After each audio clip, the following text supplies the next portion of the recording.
The tech's going to evolve to the point where it's going to be hard to distinguish who's human and who's not human. And again, whether that's 500 years or 50 years remains to be seen, but it will be an interesting question for everybody involved, and does need and demand shift from humans to technology is going to be a really, really fascinating topic that I hope I'm too dead to consider. Welcome to Lessons in Leverage, the podcast that takes you behind the scenes of success. We'll help you unlock the secrets of leverage so you can amplify your impact in the world. Here is your host, Spencer Lowe. Welcome back to another episode of Lessons in Leverage. I'm really excited today to be joined by Josh Polgardi. Josh is the founder and CEO of a couple of really cool companies. He started a business called Tripali, or am I saying that right, Josh? Is it Tripali or Tripali? It's Tripoli is kind of the way people are tending to go, but it's got trip and ally right in it. So it's kind of, yeah. Triple. Okay. It's all in. All right, Tripoli. So Tripoli, which is a networking app, it's going to be really exciting to dive into some of the stuff that he's doing to help connect people. We've talked in the past on this podcast about relationship leverage, and he's going to be able to share some good insights there. But he's also working on a brand that I really admire called Luff Sheets. That's Luff Sheets, which is more than just selling sheets online. It's a brand with a purpose, and we love brands with a purpose. And so he's working to help the 2 to 3% of kids that are sleeping on the floor in the U.S. to get beds and sheets by donating sheets. Every time you purchase with Luff, you're donating 2 sets of sheets to these foundations and charities that are helping to provide beds and sheets to children in need, which is an amazing cause. So a wonderful person. And Josh, thanks so much for being on. Excited to dive into your story and share a little bit. Why don't you start by just sharing a little bit more background about yourself? Yeah, of course. Well, first, Spencer, delighted to be here. I'm a listener and a fan, so keep up the good work. Thanks. A little bit about me, so folks know kind of where I come from.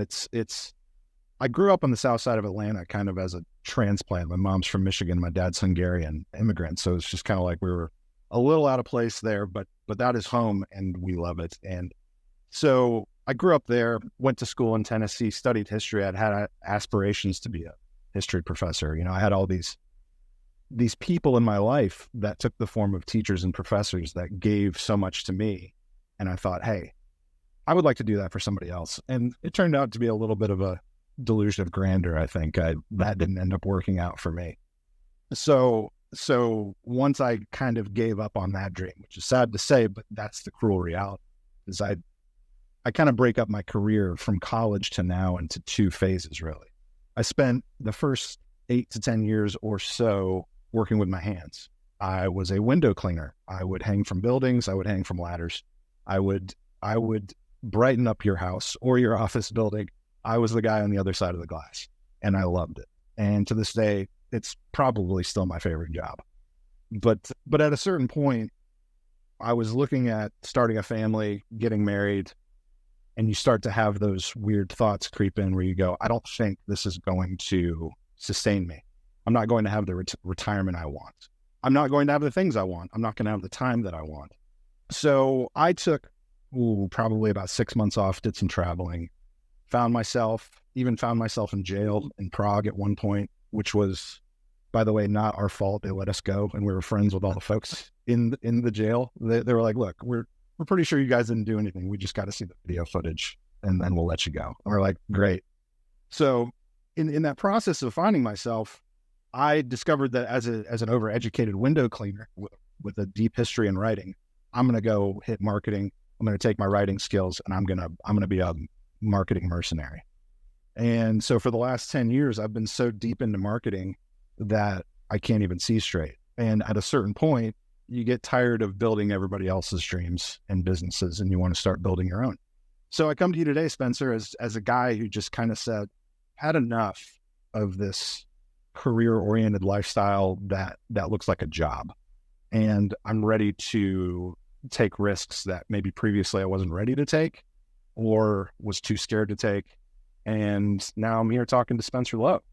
I love it, man. Tell me about that breaking point, because that's always, I think, a big moment in people's lives, whether it's a breaking point of I find that there's sort of this pattern, and sometimes it's certainly present in entrepreneurship where there's this breaking point and it's like, I'm willing to go try entrepreneurship, but sometimes it's a breaking point that's like, I got to change something, and that leads to a long-term relationship, that leads to a new career or a new pursuit. And so it sounds like you had this big revelation, this big buildup where you realize, like, I got to do something different. What drove that? And what was that experience like for you?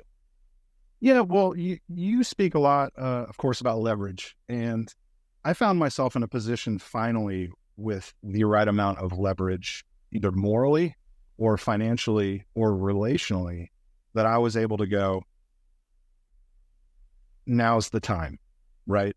I have the flexibility from a financial perspective to take a little bit more risk than perhaps I did 5 years ago. Relationally, the people that I know now, the support structure I have now, lends itself to be able, well, such that I can build something that's meaningful for me and my family and the people that we serve. And then morally, I don't know if there's such a thing as moral leverage, but I was in a position where I chose to leave the marketing agency I was at because I was pretty sick and tired of how they were treating their customers. And I wanted out, and my wife said, look, we're trying to have kids. By the time we have a kid, there's no way you're going to be able to just up and leave. Now's the time. And I'm thankful to her for kicking me out of the nest that way. But all of those things sort of coalesce into this one mega reason for quit being a pansy, Josh. Take a few risks. Start investing in yourself. And that's what finds us here today. Well, it's really exciting. And I think those are common ingredients. I think, if someone is wondering, okay, I'm grinding away at this job that I'm maybe not feeling fulfilled in, I'm not feeling happy, but I don't know how to change my life. Like, I don't know what do I got to do? How do I get from here to where Josh is? I think those are good building blocks you can start working on. Getting your personal finances in order gives you leverage, takes you out of this mindset of I must work. I've already planned where my money's going this month that I haven't even earned yet, but it's going to come in. Like, I'm building out this course right now for my employees that I'm going to teach, and I'm probably going to open it up more broadly. And it's a financial course, personal finance. And it's specifically because when your personal finances are in order, you can accomplish bigger things. This is like one of those building blocks of leverage in people's life that is common, I feel. And so I talk about in the course this concept of no longer seeing money through this lens of I'm spending money I don't have yet and living off money that's already in the bank. And so it's a very small shift, and we go through tactics on how to do it. But once you make that shift, now it doesn't feel as scary because I'm not like, oh man, if I quit my job, how will I pay the bills that I've already agreed to this month without the money that I thought I was getting this month? Like, you're just living, that's a form of debt. Even though you're not paying interest on it, it's a debt to yourself where you owe yourself money to be able to pay the things that you're obligated to pay that month. It's so stressful. And so the idea of being able to have higher leverage thoughts or start to build something bigger is just crushing because you have no wiggle. And so I love that was one of those building blocks for you. And then the second piece is like, if you don't know anybody that's done it, or you don't know people that can support you while you're doing it, you don't have that system of relationships, it's so much harder. So I love those two big pillars. And then, an inciting event like your wife kicking you out of the nest is always helpful. Yeah, it's a big morale booster for sure. Now, two practical examples of what you're talking about in terms of being financially responsible is nothing more than a way to give you options. So, for example, I've wanted a Toyota Tacoma for 20 years, right? And I've always wanted one. It's just my weird thing. I don't want a Ferrari. Great truck. I always wanted one. And so my wife would come downstairs to the office and I'm eyeballing what's a used one going to get me? What's a new? She's like, just get the truck. We can get the truck. And I was like, you know what? I don't want to yet, because what that payment or what that check I stroke, what that resembles to me is I'm stuck in this career that I don't like, meaning I don't have an option. So I chose in that moment, not in my sincere wisdom or profound, intelligence. I just chose one thing over another, which is I could have a really cool truck that I've wanted for 2 decades now, or I could have that and so much more later by creating options for myself to not be stuck in this career. And I already forgot my second example of what you're talking about, but that's okay. Say is that's a perfect point right there, which is one of the big one of the reasons personal finance is so hard for people is that we all, as humans, this is just a universal truth, we struggle with decisions where the results are so far in the future or are just not proximate to us. When we're making decisions that have short-term incentives or rewards, but long-term costs that are not very proximate or not very easy to conceptualize, it's so hard to make the right decision. Your brain's not wired to process that well out of the box. You got to do some software upgrades, and you need tactics to make those feel more proximate. It's like one of the tactics I teach friends of mine is when you're going to make purchases, the hardest thing, if you're ever tempted to make a purchase out of investment money, like, oh, instead of investing, whatever. So let's just say they're beyond some of the baby steps. They're already investing a percentage of their income on a regular basis, which is like, that's a foundational basic you got to get to. So if you're not there, that's okay. We can help you get there. But once you're doing that, people will get tempted like, ooh, I've got this, say 10% or 20% of my money that I'm putting in investments, but just for a few months, I could use that to buy this car or whatever. If you just take that and plug it into a calculator and say, how much is that 30 years from now or 40 years from now when I retire? It's like, sure, it's $20,000 today, but maybe that's $800,000 compounded over 35, 40 years. Right. Am I willing to spend $800,000 on this car? No, I very clearly would not spend $800,000. $20,000, especially if it's broken up into payments over the next 3 years, feels so easy. And so we have to use tactics to start to get our brain to compare what's the real cost? What's the real cost of outcomes? And it's the same way with taking risk, whether that's in entrepreneurship or a new phase of your career. Part of what makes it so hard is we have this known short-term perceived loss of, I'm not going to be getting this paycheck that gives me these short-term benefits. But we have a hard time understanding what we're giving up in potential upside or growth or opportunity or learnings or experiences of going out and trying this new thing. And so we use this word risk to say, oh, that's riskier, but it only feels riskier when we're comparing the known short-term loss to the ambiguous long-term gain.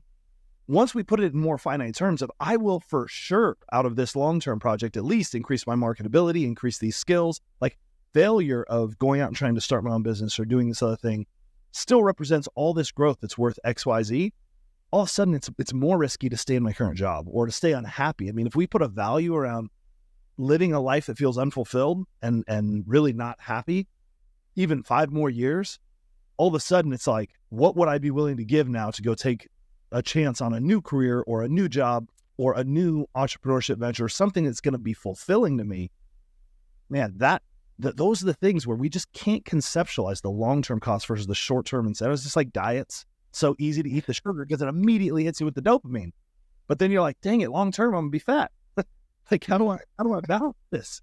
And here I am 5 years later and I was 30 pounds heavier. So I got fat because I just gave in too much to the short term. So I had to rewire my brain to every time I see sugar, be like, that's fat 10 years from now. Like, so if I do more than this amount, like this amount is not fat. This amount is fat. And I hated being fat. So now I got to rebalance how I'm making the decision. So it's like trying to get these tactics to make things much more proximate helps our brain evaluate more rationally, but it's just hard to do. Yeah, definitely. And it's difficult because it's not as easy as a calculator. It's not this now or that later. There's prospecting involved. There's a little bit of, hey, how's this going to go? Which way is the market going to turn? If I buy this rental property instead of buying this truck or whatever, what's that going to look like? Are we going to have a COVID explosion or are we going to have a 2008 melt? Be upside down. Not only that, but it seems useful to establish a moderate baseline for how you want to live today. Because it's not all, what set of golf clubs can I get when I'm 67? Like I want to live well today as well. So what I've done, and thankfully I'm pretty simple, right? I don't need a lot of things. So I can establish a relatively low baseline of, I need fly fishing stuff, I need a pickleball paddle, I need a laptop, and I need to feed the dog, right? And pay the mortgage. So those are the things that make me happy. And once I have that baseline, I can take everything in excess within my level of income and go, hey, how can I invest that in the most responsible way such that my future does look bright? And I think a lot of people get lost or don't acknowledge that nuance. Yeah, no, I tell people personally, this is not the actual math in my portfolio, but I live half for today and half for the future because the future is not promised. So that carries over to my finances, and there's a certain percentage of my finances that cover what I would call my fixed costs. There's a certain percentage that is spending today for joy, for fun, and there's a certain percentage I'm going to invest. Once you establish those, and I should say invest and give, because both those are long-term but also bring happiness. So there's donations and contributions, there's investments. We don't ever touch those. Those actually come out first. And then we have all the spending for right now, which my goal in the spending for now portion of my money is, how do I take my fixed costs I have to spend, make that as small as possible, because those generally don't materially make me feel happy. In fact, any bill or recurring cost makes me not feel happy.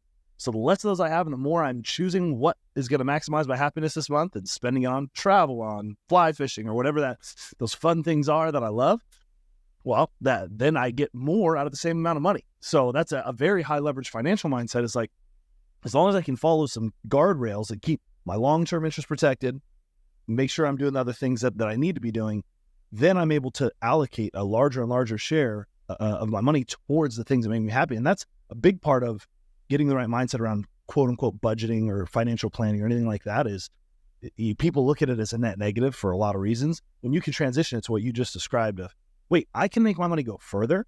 I can get more happiness out of the same money. And here's the skills and tools to do that. So I'm not bleeding money into things where marketers or companies are sort of tricking me into just parting with my money for stuff that doesn't really make me happy. But I know if I go fly fishing, it's going to be great. Or if I spend money on this type of thing, I always enjoy it and get happiness out of it. It's like that sort of happiness per dollar of allocation. That's a huge factor. And that's why you got people that on the same money are either miserable and drowning in bills and hate their life, or feel super free and are loving their life and getting a sense of happiness. Money's the same. So there's so many skills in there to unpack. But anyways, we could talk forever about personal finance. But it encapsulates some of these core leverage skills that once you get that, now you're like, I'm resilient. I'm not dependent on my employer. And if I'm not dependent on them, would I still stay? Sometimes the answer is yes. I love my employer. I love our mission. I love what I'm building. I love the skills and experiences I'm getting. I tell my employees all the time, like, I want you to stay here because I make it the best, most exciting opportunity for you. Not because you're like, oh, I'm not going to be able to make my car payment this month if I don't, have this job. That's a miserable way to live. So, right. So being in the driver's seat of your life is such a different feeling. So it sounds like as you were in the driver's seat of your life, you're like, okay, I'm going to go out and start a business. I'm going to take a risk before we have kids. What was that first venture? And what did that feel like for you as you started into that? Yeah, well, a little preamble to that is I didn't know. So when I stepped out, I said, this is the right decision for me now. And 2 months from now, I don't know what I'm going to do. I've got thoughts, but I don't know. So what I did was I did a test, and I didn't know I was doing a test at the time, but in retrospect, I went, oh, that's very interesting. So what I did was I said, hey, LinkedIn, if you know me on here, I've got a certain skill stack, and that skill stack may be available or helpful to you. I would like to make myself available twice a week at these times. Here's my Calendly link. If you want to ask me something or talk about something, I'll do everything in my power to help you out. If you know somebody, tag them. Like I just want to talk to people and put myself out there. And I don't consider myself wildly influential or even popular or even likable, but for whatever reason, I filled some of those spots. And those conversations I had, I ended up launching 3 businesses out of, because, and they were all people who knew me already. Like I got no quote unquote leads. It was just people who said, oh, Josh is open to talking about something outside the context of our typical relationship. And what that resulted in is a marketing consultancy, Luff Sheets, which thank you for the shout out to that as well. And then Tripoli, where we are really questioning the notion of networking and the way it's perceived right now, and trying to challenge that and give people a better way to do what I did, which was talk to people, build genuine relationships. So with that preamble, I actually forgot your initial question. That's okay. You answered it. It's really looking at sort of that transition for you, what that was like. I love the fact that, sometimes sales or marketing or building a business can be intimidating. There's such power in just starting with your own network, creating space for the conversation. I love how you just created space and then saw what came of it. And that opened up opportunities you didn't even know were there in your existing network. because you've decided to take on networking, because that's a space you're passionate about, I would love to hear your thoughts about, how did that then evolve? Like as you started to build these businesses, was that the reason, as you saw the power of your network, was that why you created Tripoli? Or what then started to be that driving purpose or reason behind Tripoli? Because I'm super passionate about relationships and networking, and it's part of the reason I have this podcast. I love meeting entrepreneurs. I love getting to hear and learn from their stories and meet them. And I love going to events. Disproportionately now I spend money on being in places with the type of people I want to be in. People talk about spending money on yourself. Early on, that's probably books, and that's learnings and skills and development and things like that. But as you advance your career, really the biggest thing you can do is put yourself in a position to build the right relationships. So what have you seen on that front as you started to build and shape Tripoli? Yeah, so it was always a networking app, right? Let me give you a little background on what it is. Tripoli is just an app where if you want to meet people who are interested in the same things you are interested in, you can just meet them. Like you don't have to do any of this pomp and circumstance and, personal brand building and list building and all the stuff that you see going on LinkedIn and social media. If I see Spencer Lowe, he's in my town, I'm interested in what he does, and he's also open to meeting one-on-one for networking, and he agrees to it, I could just meet you, as opposed to all the other grand falloon, if I'm using the word right, around our personal brands. Because I've found so much value, but that's not the right word. My quality of life has improved so much because of people. But initially, I wanted to live the entrepreneurial lifestyle. This is where the idea came from. It's like, I see these people, they're designers living on a boat off the coast of Australia, digital nomads, and they fly to Bali once a month. And I'm like, all right, I'm not a Rockefeller. Like, how do you do that, right? I could never get into that tier of entrepreneurship. I didn't feel like. So I wanted to live that lifestyle. And I said, hey, how about this? This is where Trip Ally or Tripoli comes from. It's like, hey, if Spencer's out in California and I want to go meet Spencer, and that's a business trip, I'm going to go take a business trip and go hang with Spencer, and I'm going to write the whole thing off. We got a lot of feedback on that idea. And it turns out that travel and the entrepreneurial lifestyle, they're great things, but they're not the real. What people are having a hard time doing is blasting past what we're calling digital networking and into something that looks like a. So I spent a long time thinking, it's like, interesting. You don't feel like you're meeting the people you want to meet on LinkedIn. You don't feel like you're meeting the people you want to meet even at your local networking events, where you show up. Well, I'm an introvert. So first of all, I show up alone. That's a huge achievement for me. Second of all, I show up and I get pinned up against a column by a drunk guy in a cowboy hat who won't stop talking about his business. And I just spent the last 45 minutes doing the opposite of networking. Like I've ruled out this guy. Like I want to meet other people in the room, and I've got the bravery to do it, and I can't. And the shortcomings with those two styles of networking really led us to this place we are now, which is on Tripoli. You can pop open the app and see a list of people in your town who are serious about networking, serious about meeting people, and are seriously open to meeting you if you just want to and ask them. I mean, that's such an important concept. As I'm thinking about that, I sort of had just a little mini realization myself here, thinking about networking. Networking really changed for me once I was a little bit more successful as an entrepreneur. And what I realized is, just now really, is that the reason networking with entrepreneurs is so much fun is you pretty quickly can get lost in admiring what they do. And you almost have this underneath your soul, you kind of have this certainty, like they could help me someday, but I don't need to worry about that right now. Like they might be able to help me in the future, but I don't need to try to get something. I can learn from them, celebrate what they've done, admire it. I might learn something along the way, share some things I've done, offer value to them. And that'll work out good for me long-term, because this is the kind of person that when you help them, they probably are going to help you at some point. And I don't need to keep a ledger or anything. And yet then I think about all the people that hit me up on LinkedIn that are just like, hey, really want to get to know you. And I'm like, business development at whatever. I'm like, no, you don't. You want to sell me something. you'd have been better off just sending me a pitch or saying, here's the problem we solve. Can I talk to you about it? And I'll tell you if I have that problem or not. But there's no part of me that believes that you want to help me other than if I will buy your thing. And so there's this layer we all have of what do we believe about the other person and their expectations. You know, Tony Robbins talks about this in terms of the way we treat relationships when we think it's leading to something new versus coming to an end. So like when we're just falling in love with someone for the first time, the way we'll let, you know, every little quirky thing they do is cute and it's fun and it's whatever. It's like, versus if we think we're headed towards a divorce and it's like, that's annoying and that's the worst thing and they always do that. Our brain totally reshapes the narrative around each relationship based on these underlying assumptions we have.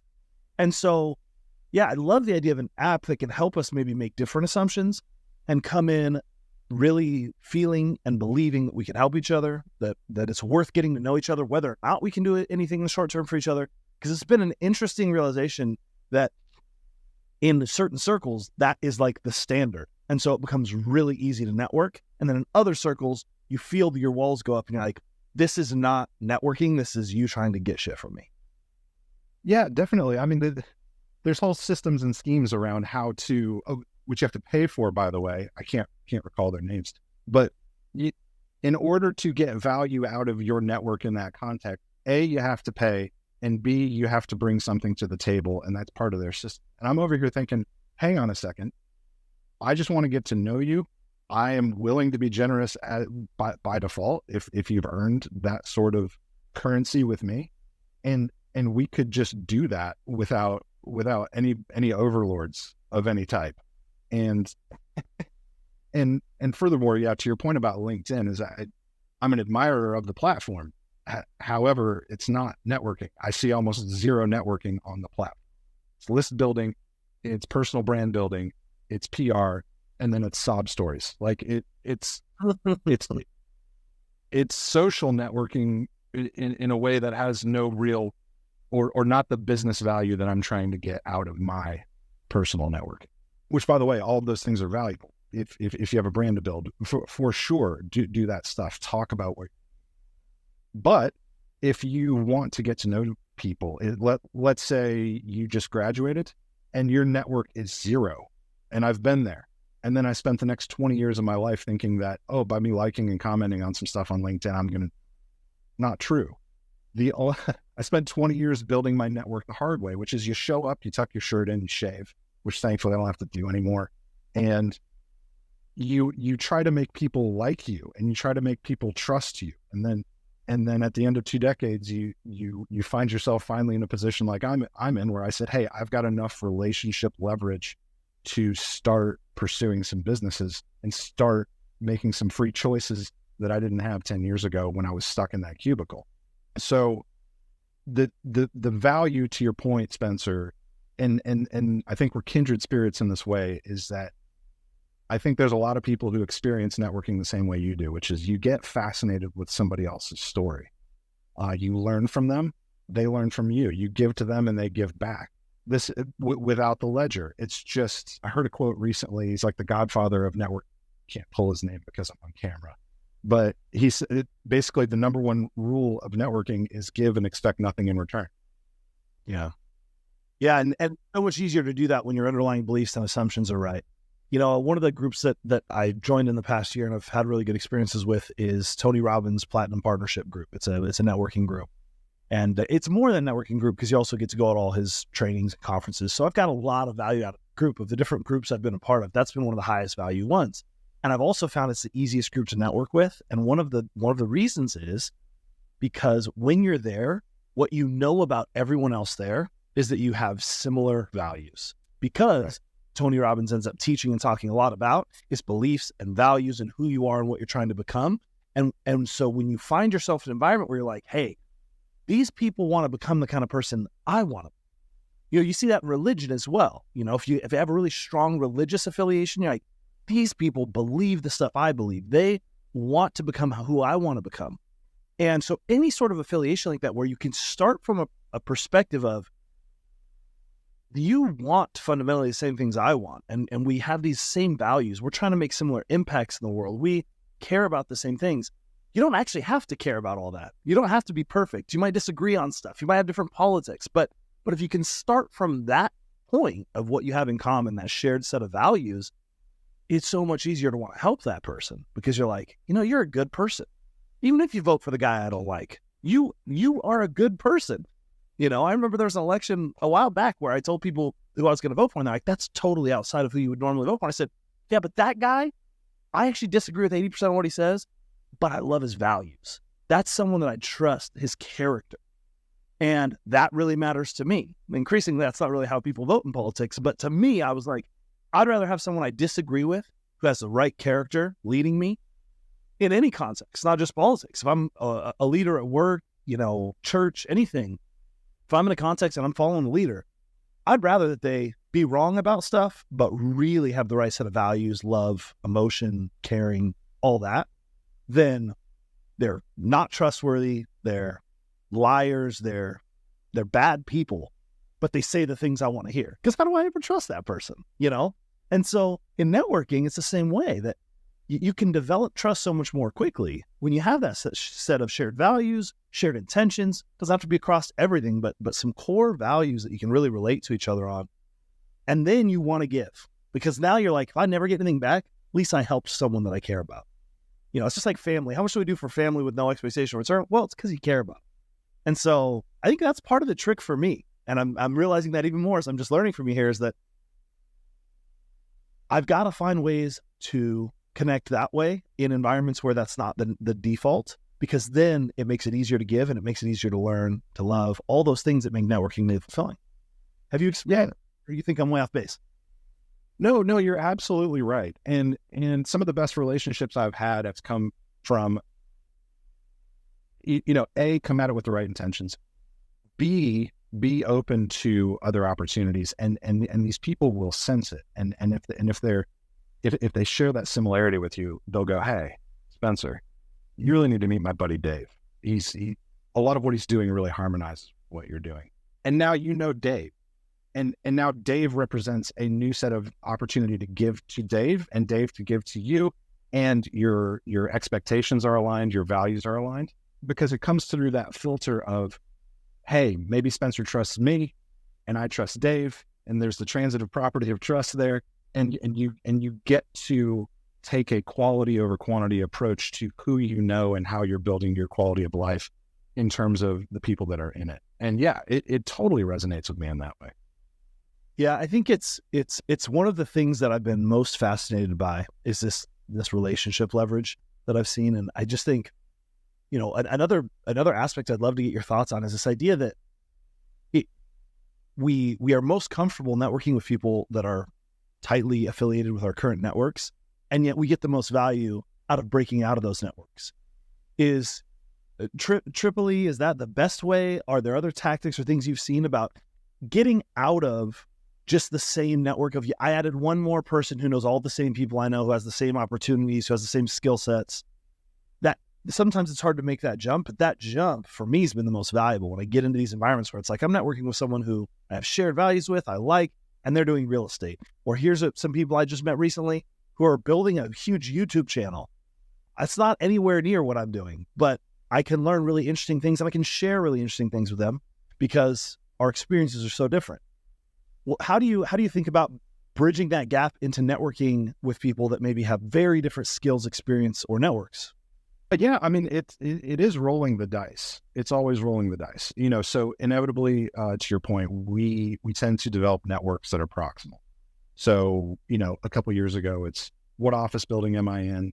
Okay, what companies are in that office building? Okay, what city is that office building in? And then state, and then even region. So for instance, I'm from the Southeast, and we have a certain perspective and a certain sensibility that lends itself to a certain set of outcomes.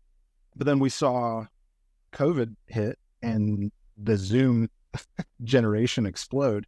And now all of a sudden we're working in a different way that really lends itself to expanding your reach. For example, you're on the West Coast.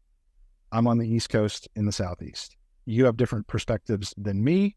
Now that things are so digital, we can at least start relationships digitally with the same referrals that we got or that we used to get locally. So when I was working at my marketing agency, we had a VA, and that VA is now introducing me to all kinds of people because I established the credibility with her that I was the kind of person that people would want to know and work with. And since then, this is opening up conversations with big real estate firms out of Texas, or I mean, it's just endless. I call her for everything now because she knows everybody.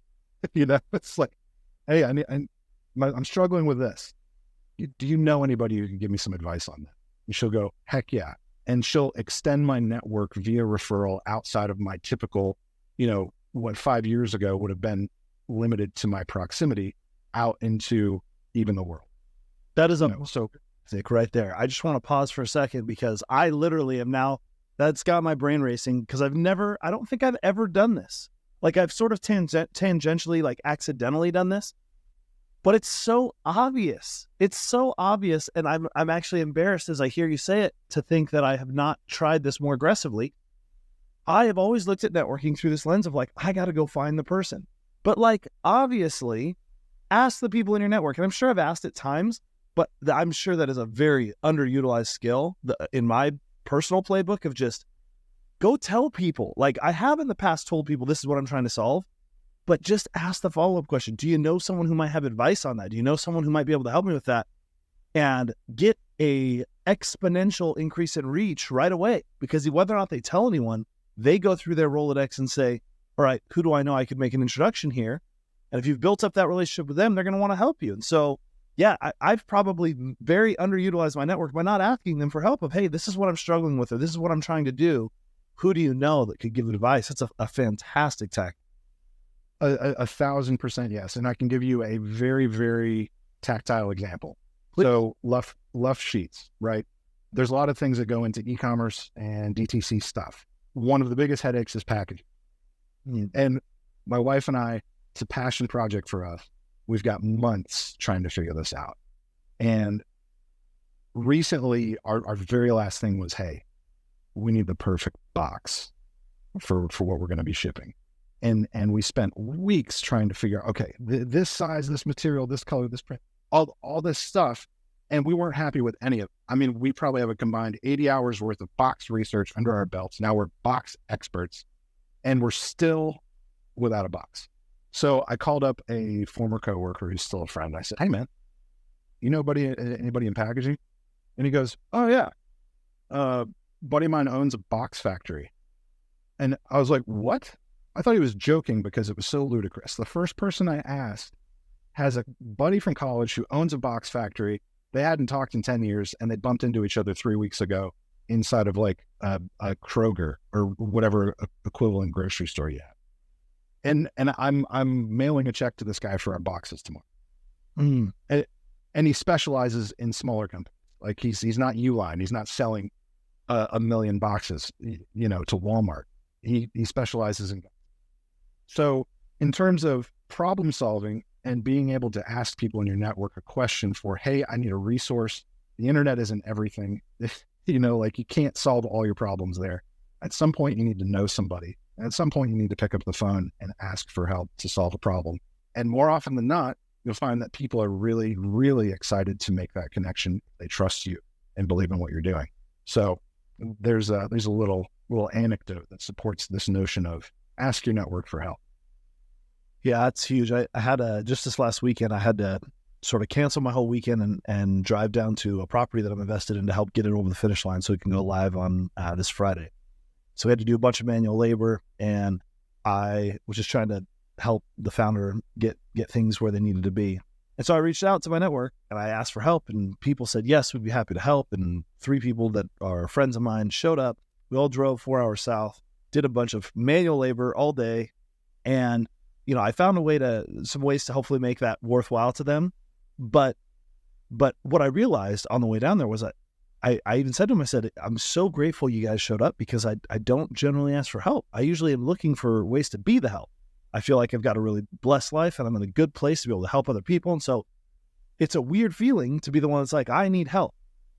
And then I just thought, man, like, that's actually kind of unfortunate. Like, people around you want to help you. They want the opportunity to help. They want the opportunity to contribute. And it's kind of selfish in a way to not extend that opportunity. And so every time you ask, again, if you're not asking with expectation, if you're asking really because you need the help, you're wondering if they can help, you're giving them that opportunity to contribute, that can be really meaningful to people. And so don't rob others of the opportunity to contribute, to help, to be a part of your success. It can be a little selfish. And so I never thought about it that way. But this weekend I realized, I was like, I think the reason I'm so grateful is because I so rarely ask for help, but I also probably should ask for help more often. Yeah, it's this weird, ironic thing where I'm similar to you. Like well, I'm not going to. I was going to say I'm a little bit prideful. I'm not going to call you prideful. I mean, you'll have it. I've got that little bit of of pride and self-sufficiency that doesn't lend itself towards asking for help very often. But ironically, it means when I do need help and the close people in my life acknowledge it, they won't give me a way out of helping me. Right? First of all, they'll say, hey, we're coming to help because we love you and we're helping whether you like it or not. And I'll just go, fine. All right, you're right. Thank you. Thank you. Thank you. I should have asked. And then secondly, when you do go to ask, people go, hey, Spencer never asks for much. Like he is the guy that's pouring himself into his community, into his clients, into his family. Heck yeah, I want to help Spencer out. He's earned that from me. And I hate to put it in terms of currency, but it's true at the end of the day that when you don't ask for much and you do ask, you will get help because people genuinely do want to help you. Yeah. Yeah. And it's a beautiful thing. Again, if you're doing it with the right intention, the right purpose, because even in this case, it's like I'm invested in that property, but really we're going to help that company. None of us are getting a ton out of it. But I actually told the guys that they were all going to get free stays there for coming. So I still made it worth their while. But they didn't know that. They didn't have that promise when we left. So, it's which means a lot to me. It means a lot when you can get that help and we can give the help. I tell people all the time, like, hey, just ask. I really want to help. And then if they don't ask, I'll get mad at them, especially my close friends.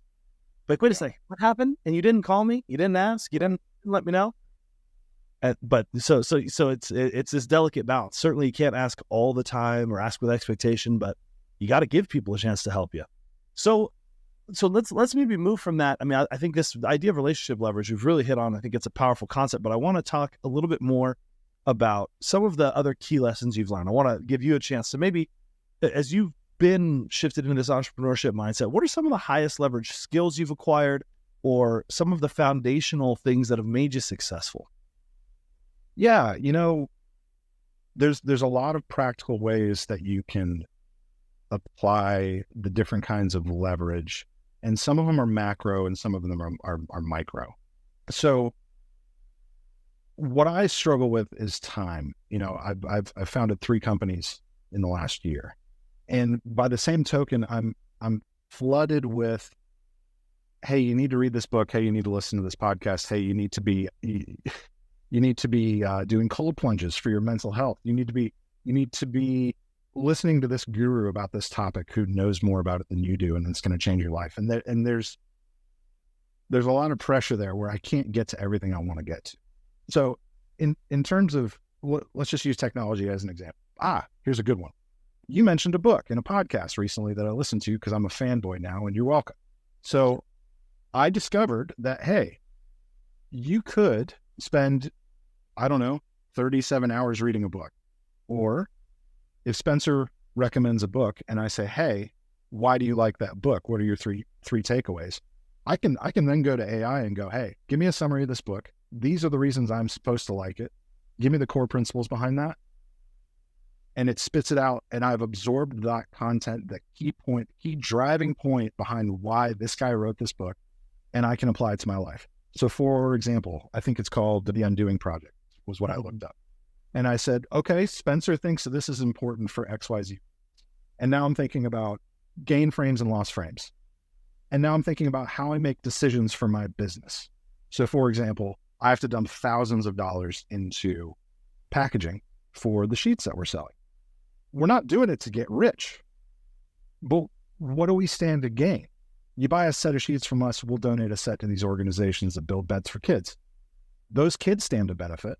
There's a set of sheets between these organizations building the beds and delivering beds to these kids, and they're having to purchase them out of pocket to the tune of thousands. Well, it's like, I'm not a rich man. I can't donate thousands of sets of sheets to you, but I do have enough IQ points to rub together to build a system where anybody who cares about this as a topic can get an awesome set of sheets from us. And in exchange, or in addition to that, a set of sheets will be donated to these kids of the same material and quality.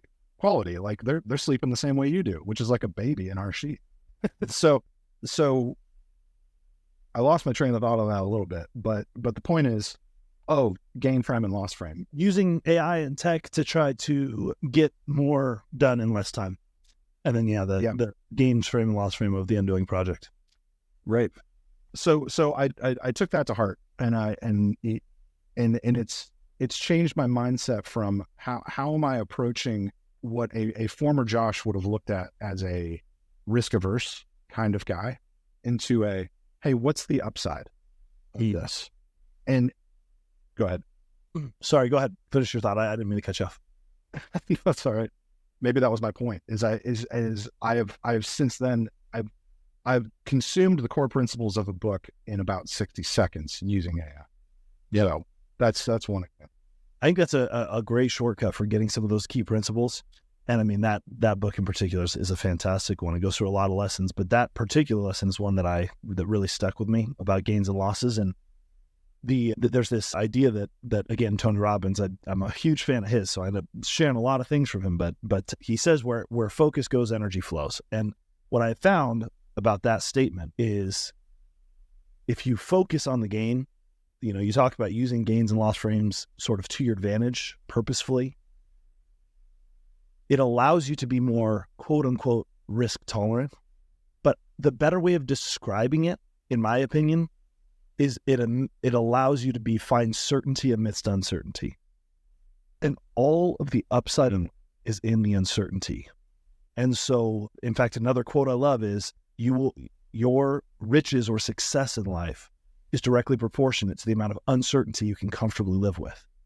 And so there is this need, all the upside is in the uncertainty.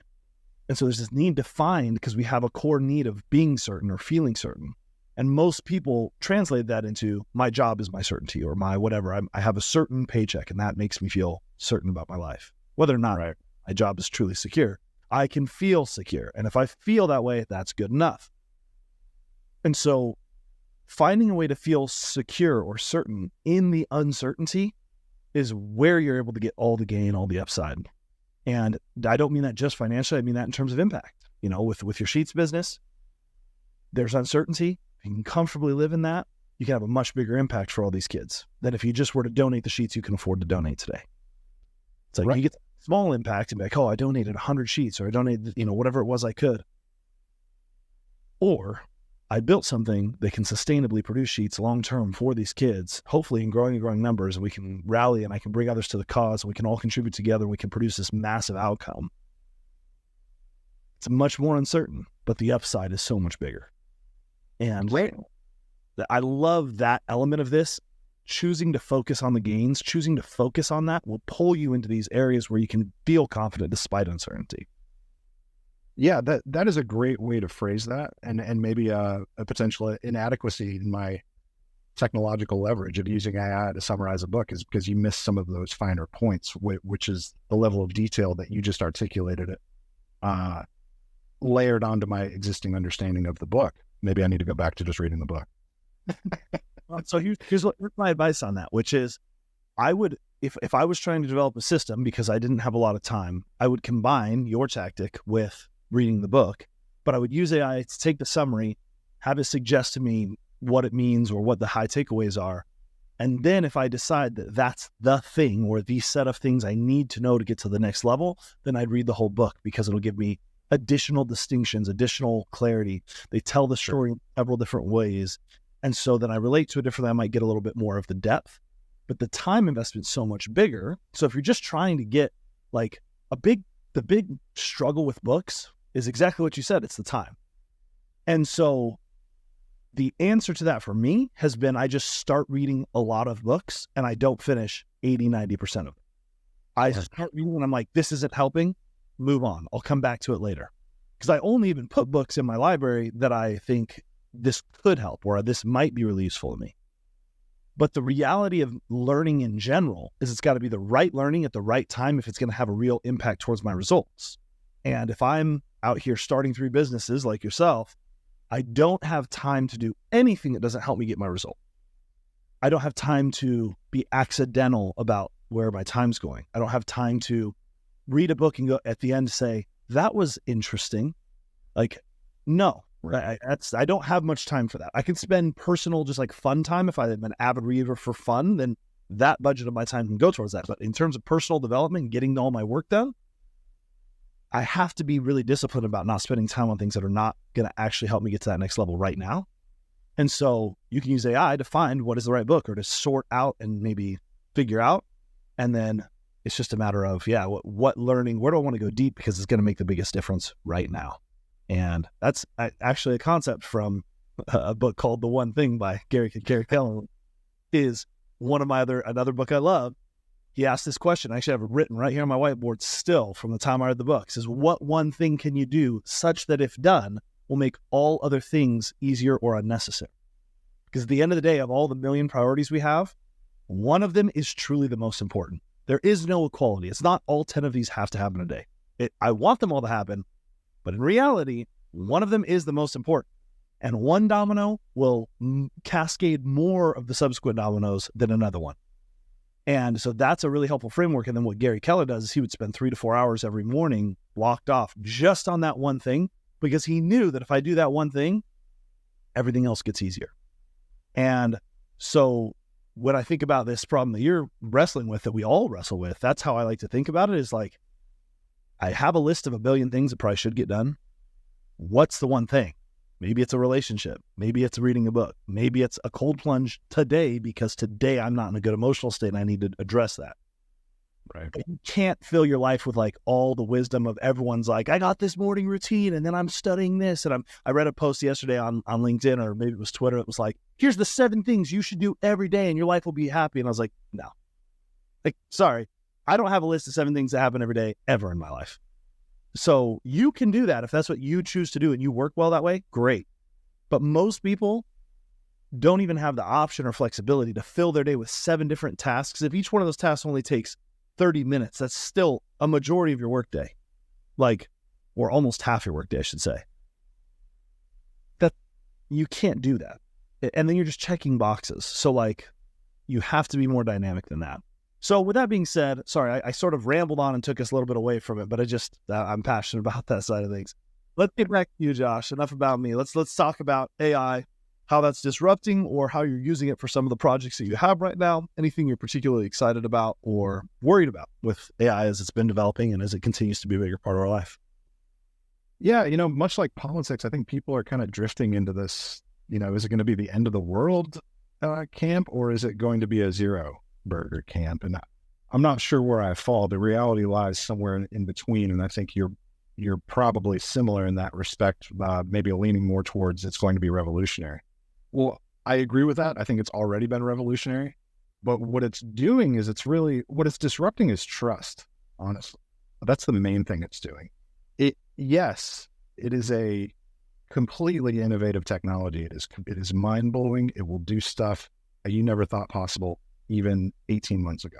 However, what it's doing is it's giving everybody, from the smartest people on the planet to the dumbest people on the planet, the ability to produce something that looks kind of acceptable. Which means that as knowledge is commoditized through this tool, which is what it is, so are the people behind it and the people who are using it to try to benefit whatever outcome they're trying to achieve.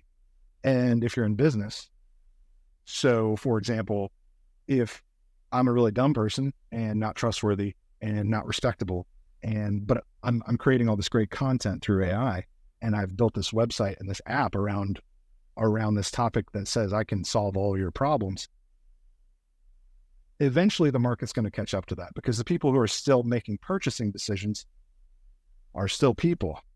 So it's all we're playing is a trust game, and it's just gotten more complicated with AI. Because I still need to decide who I'm going to buy my bed sheets from, who I'm going to buy my food from, who I'm going to buy my automation software from, who I'm going to buy my consulting from. All of those things are trust-based decisions And now there's more people out there who can access a database that can put that trust out into the world, but it's making me harder to believe that, or it's making me more dubious that you are who you say you are. So I'm really interested to see that tension, because while the technology is exploding, the adoption there's a lag. There's a huge lag. And it'll be really interesting to see how those two things unite between the digital and the real world of physics. And I've been filibustering for a second, but let me know what kind of thoughts that bring. Yeah, well, it aligns to some of the things I believe. I mean, I believe that there will at least be some period of time during the transition, if not even long term, where humanity is what is scarce and or trust is what is scarce. And thus the marketplace disproportionately has to transact in those areas. If technology makes, let's just say long term, it makes everything abundant, more or less everything abundant. I mean, capitalism doesn't really work in that world. That's the most sort of, that's my biggest, maybe one of my more controversial beliefs, is that in the next 10 to 15 years, we're going to totally redesign our government. And like, people hear that and they think, no, there's no way. But I think that at some point, let's maybe not put a time box on it. At some point, when and if AI can do everything better than humans, there's not a competitive marketplace in that world. In most markets, there might, and so what'll be interesting is to see what markets form and what then we do with that. I do see a longer term market for exactly what you said: trust, human connection. You know, even if AI can present as a human and is believable, even if a humanoid robot can make the facial expressions, express itself, and feels totally human, you cut it open, it still doesn't bleed. So it's not the same thing. And so even if it's a bias, right, which will be an interesting conversation that I think will happen someday down the line, of at what point are robots, you know, worthy of rights and things like that. It's right. Just a very interesting hypothetical conversation. But for at least the next 10, 15, 20 years, there's going to be this marketplace of, all right, well, if robots can do things as good or better than humans, who do I trust? And that element of humanity seems to be where a lot of the market's going to go, because even that's how I feel now. You know, it's, if I work with a business, who do I trust not to use AI irresponsibly, not to be irresponsible with my data, not to jeopardize my business, not to, there's going to be so many implications of all of this that we'll have to sort through. But it's an exciting time. And so, yeah, I think that you're dead on with this idea of trust. And I think that it'll be interesting to see what markets form around that. I think there might be, you know, similar to like there's sort of an awakening going on right now around food products and increasing transparency about how are things made, and is it healthy? Is it really healthy, or is it not healthy? And what does that mean? Does that mean it's no GMOs? Does that mean it's organic? Does that mean it's chemicals or not chemicals or pesticides? It's like most people, as agriculture industrialized, just saw more food, but they don't know what that means. And are they okay with that or not? They got to figure out and decide, right? But mostly they don't even know. Mostly it's like, I don't even know what happens to the food before it shows up in my supermarket. And I don't even know that not all of it is exactly the same quality or not exactly sourced the same way. So it's hard to make a decision that's smart because I don't know what to trust in the food. And so there's sort of this trust issue around food where it's like, if it has this label, does that mean it's really safe, or that it's really organic, or that it's really going to, you know, be healthy for my kids? Everyone's trying to do well, you know, for their family. And so it's like, what does it mean? Well, I think it's same things happening in technology, where it's like more and more will happen abstracted away. And it's like, am I okay with how that's happening? Do I trust it? And so I love that idea. I think there's a lot to explore there, and I have no idea how exactly it will work out, but I think it's certainly going to be at a premium to have soft skills, to have the ability to communicate and build trust, and to have a brand that people can rely on and trust. You know, Spencer, I dramatically underestimate what time horizons you're referring to. In the context of AI, I saw your eyes light up as soon as you went into the distant future where you started to make possibilities, possibly dystopian possibilities. But it strikes me that the way the tech is going to evolve is going to revolve around which direction the demand's coming from. And I'm interested in that. So for the foreseeable future, you've got humans who need things, and AI is a tool that can manipulate, innovate, whatever we need as humans to live and thrive. But you're right in that at a certain point, the tech's going to evolve to the point where it's going to be hard to distinguish who's human and who's not human. And again, whether that's 500 years or 50 years remains to be seen, but it will be an interesting question for everybody involved, and does need and demand shift from humans to technology is going to be a really, really fascinating topic that I hope I'm too dead to consider. I fear you will not be. So that would be my advice. Every time I learn or touch base or get experience and rub shoulders with people who are on the forefront of this, I am continually reminded of a couple of things. One is it's going to happen way faster than we think it will, just because it's ever accelerating. And so it's technology is ever accelerating. And so what's really hard for us to conceptualize is the fact that mathematically, just this is what the math says. The math says that in the next 100 years, we'll have more technological advancement than in the last 12,000 years.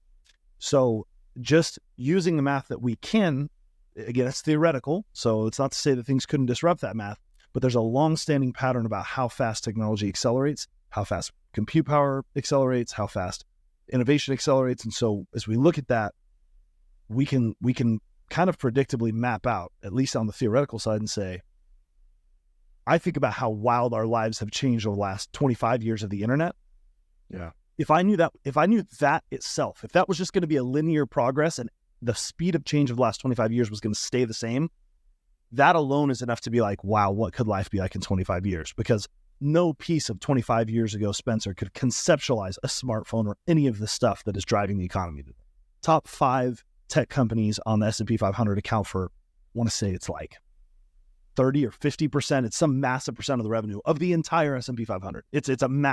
It's massively skewed towards these tech companies at the top. So they didn't even really exist in earnest in the way they do today 25 years ago.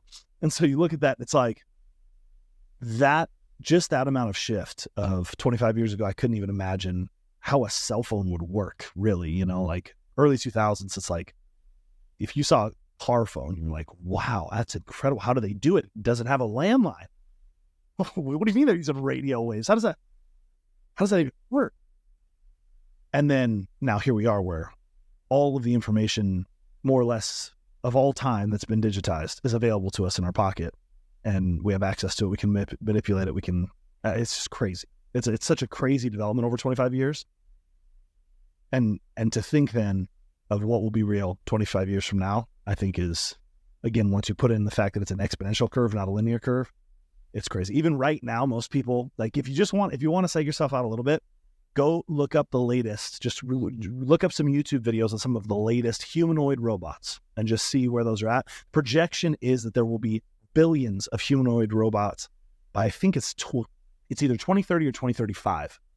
Billions. So on par with humanity, number of robots in the next 10 years, roughly.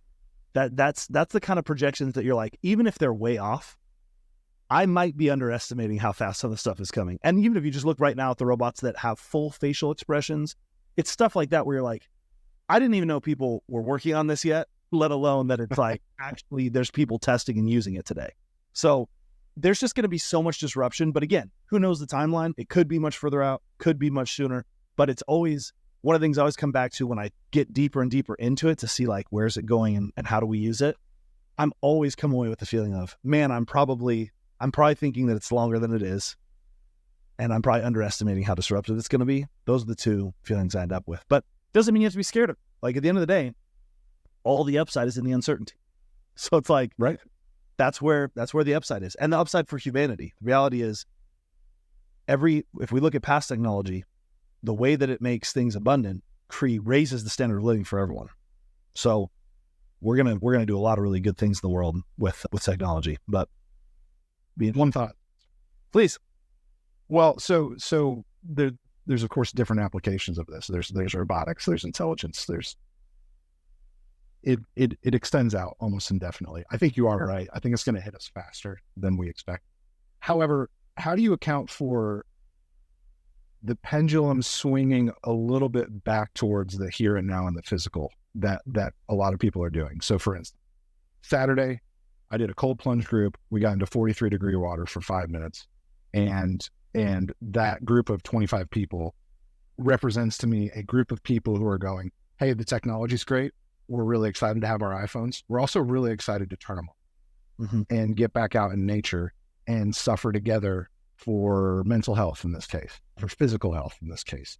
And there's this notion of we could get hung up on the possibilities of technology, and we should, especially as entrepreneurs and business people who need to be on the cutting edge of that and start anticipating world's going to look like that rubber the road. We should be doing. However, is it possible that also 50 years into the future, all of us as humans are just going to decide we're putting our AI on do not disturb because we're going fly fishing, or we're cold plunging, or we're going running because our physical needs and our relational needs haven't changed? Yeah. That's a great question. So I think about that through two kind of ideas. The first one is, if I'm prepared for a world where that doesn't happen, then I will thrive in any world. So there you go. I can thrive today in the world we have today. So if things stay more like today, then what I'm doing is going to keep working. So I need to prepare for the potential changes that the sort of worst case scenario, because anything short of that is actually even better for me.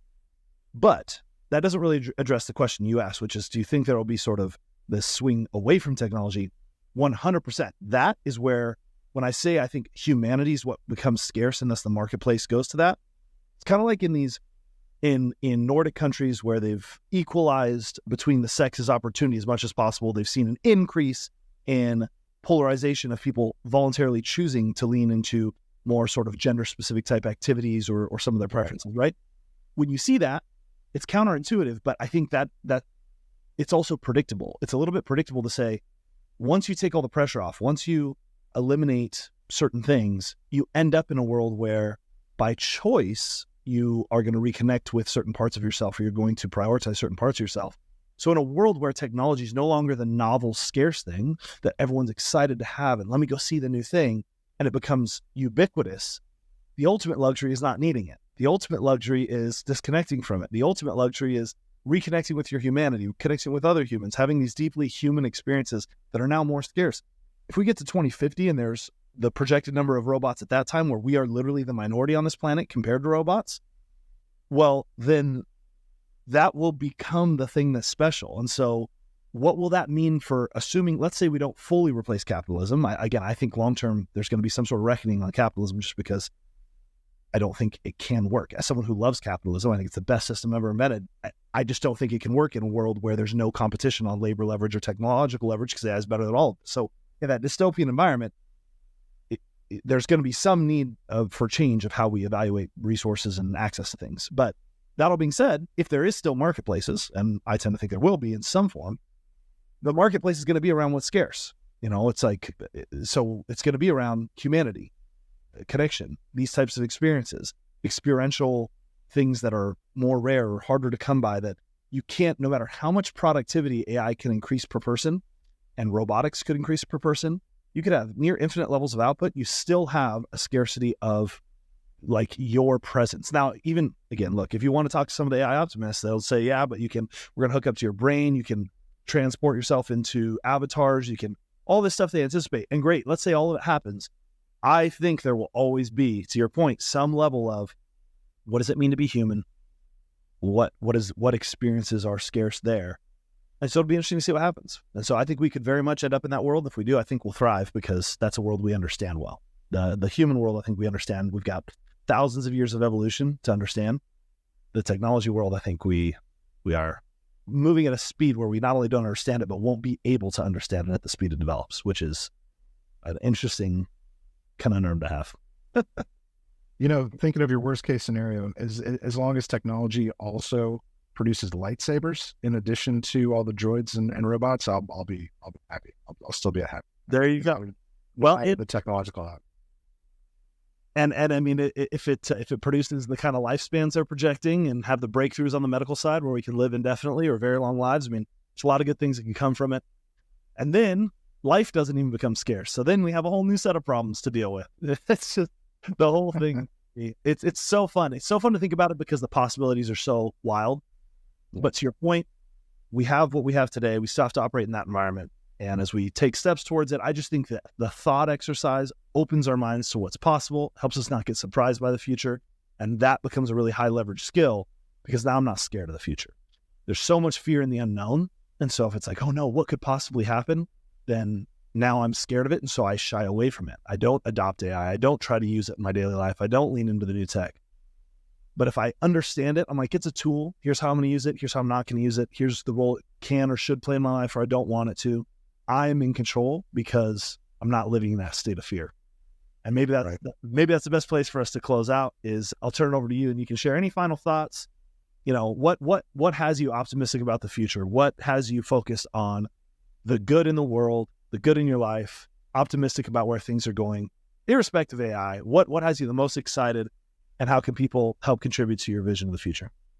Yeah, absolutely. I've been blown away recently by the amount of good people doing good things out there, expecting nothing in return. And that has me incredibly positive. We've gotten really isolated over the last couple of years. I work out of basement office with heater on, and I have to force these opportunities to interact with good people. And since launching Luff Sheets, I've talked to so many organizations that build beds for kids I didn't know about, more are reaching.